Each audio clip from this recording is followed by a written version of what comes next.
सिरमौर के नौहराधार बाजार में लोग लगने वाले जाम की वजह से काफ़ी परेशानियों का सामना कर रहे हैं। यहाँ पर लगने वाला जाम कई बार लोगों के बीच झगड़े की वजह भी बन जाता है। यहाँ पर लगने वाले जाम की मुख्य वजह यहाँ पर आने वाले पर्यटक। इस जगह पर सबसे ज़्यादा जाम की समस्या वीकेंड में होती है, जब मैदानी इलाकों से लोग यहाँ पर पहुँचते हैं।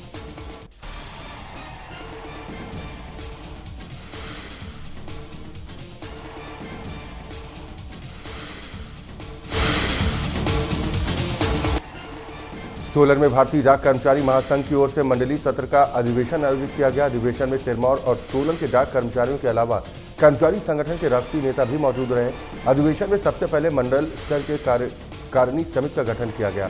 अधिवेशन के दौरान पोस्ट ऑफिस के कर्मचारियों को आ रही समस्याओं को राष्ट्रीय स्तर पर उठाने की मांग की गई।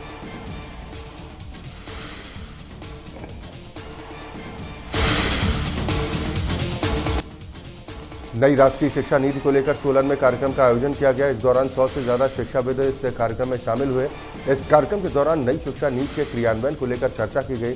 शिक्षा संस्कृति उत्थान न्यास हिमाचल प्रदेश के सह संयोजक सुरेश शर्मा ने बताया कि इस 2 दिवसीय शिक्षण वर्ग का मुख्य उद्देश्य नई राष्ट्रीय शिक्षा नीति पर शिक्षाविदों से विस्तृत चर्चा करना है, ताकि नई राष्ट्रीय शिक्षा नीति राष्ट्र निर्माण में काम आ सके।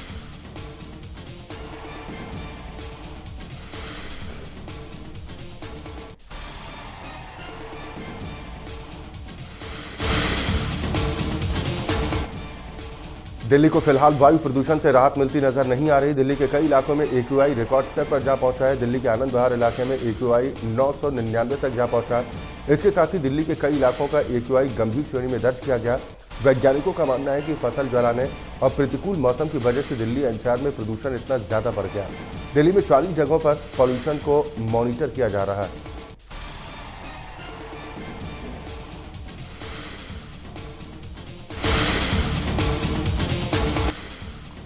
दिल्ली में बढ़ते हुए प्रदूषण के बीच दिल्ली सरकार ने एक बड़ा फैसला किया। दिल्ली की शिक्षा मंत्री आतिशी ने बताया कि राष्ट्रीय राजधानी में वायु प्रदूषण खतरनाक स्तर पर है, जिसको देखते हुए 10 नवंबर तक प्राइमरी स्कूलों को बंद करने का फैसला किया गया।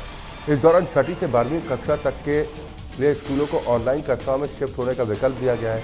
दिल्ली सरकार में शिक्षा मंत्री आतिशी ने कहा कि प्रदूषण से बच्चों को होने वाले नुकसान को देखते हुए ये फैसला हुआ।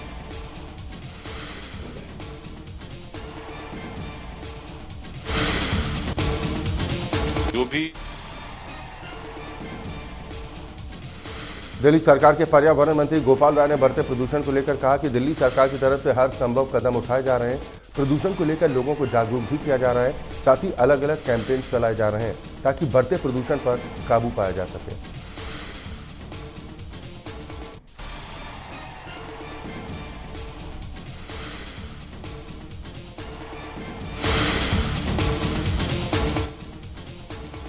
छत्तीसगढ़ विधानसभा चुनाव के पहले चरण के मद्देनजर राज्य में चुनावी प्रचार करने छत्तीसगढ़ पहुंचे पीएम मोदी सबसे पहले कई धार्मिक कार्यक्रमों में शामिल हुए।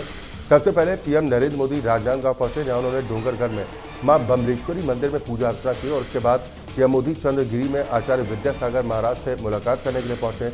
आपको बता दें कि छत्तीसगढ़ में विधानसभा चुनाव का आयोजन 2 चरणों में किया जाएगा। पहले चरण का मतदान 7 नवंबर को होगा, जबकि दूसरे चरण के मतदान के लिए 17 नवंबर का दिन तय किया गया है। इन दोनों चरणों का रिजल्ट 3 दिसंबर को एक साथ घोषित होगा।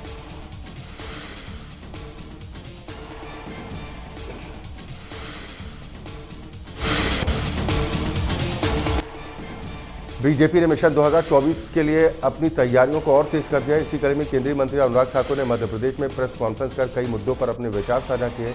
उन्होंने विपक्ष की राजनीति पर प्रतिक्रिया देते हुए कहा कि विपक्षी पार्टियों के नेता सिर्फ झूठी बातें कर रहे हैं। उन्होंने कांग्रेस पर प्रतिक्रिया देते हुए कहा कि हिमाचल और कर्नाटक में इनकी गारंटियां फेल हो चुकी हैं।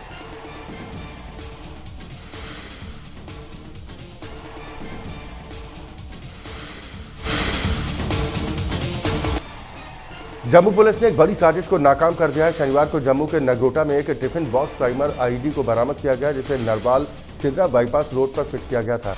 इसे कोई बड़ा नुकसान हो सकता था, लेकिन पुलिस ने वक्त रहते कार्रवाई करते हुए इसे डिफ्यूज कर दिया है। इस साजिश के बाद अब पुलिस ने इलाके में सुरक्षा और बढ़ा दी है।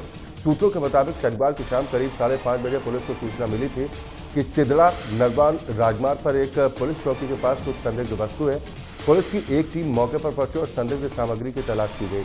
हाईवे के किनारे सर्च के दौरान टीम को एक टिफिन बॉक्स टाइमर आधारित IED बरामद हुआ, जिसका वजन लगभग 2 किलोग्राम बताया जा रहा है।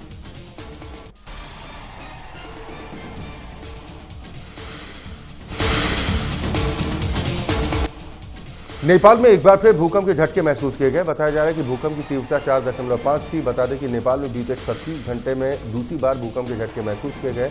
इससे पहले शुक्रवार को 6.4 तीव्रता का भूकंप आया था, जिसमें 157 लोगों की मौत हुई और कम से कम 375 लोग घायल हुए। शुक्रवार को आए भूकंप का केंद्र नेपाल का जाजरकोट था, जहां भूकंप से भारी नुकसान पहुंचा है।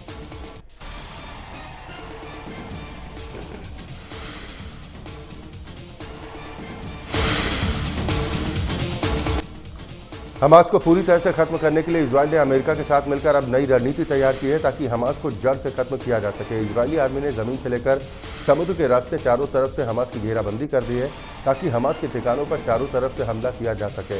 साथ ही अमेरिका हमास को मिलने वाली वित्तीय सहायता पर पूरी तरह से प्रतिबंध लगाने की तैयारी में है, ताकि हमास को किसी भी तरह का कोई फंड न मिले। इजराइल के पीएम बेंजामिन नेतन्याहू ने कहा कि हमास को पूरी तरह से खत्म करने के बाद ही उनका युद्ध विराम होगा। साथ ही उन्होंने कहा कि इजराइल अपने नागरिकों की मौत का बदला हर हाल में लेगा।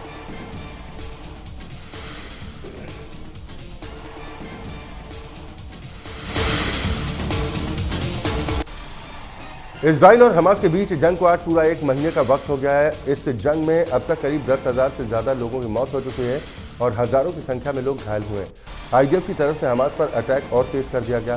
गाजा में हमास के अंडरग्राउंड ठिकानों पर इजरायली आर्मी ने हमले तेज कर दिए। इजरायली आर्मी के चीफ ने बयान जारी कर बताया कि हमास के कब्जे से इजरायली बंधकों को रिहा करवाया गया है।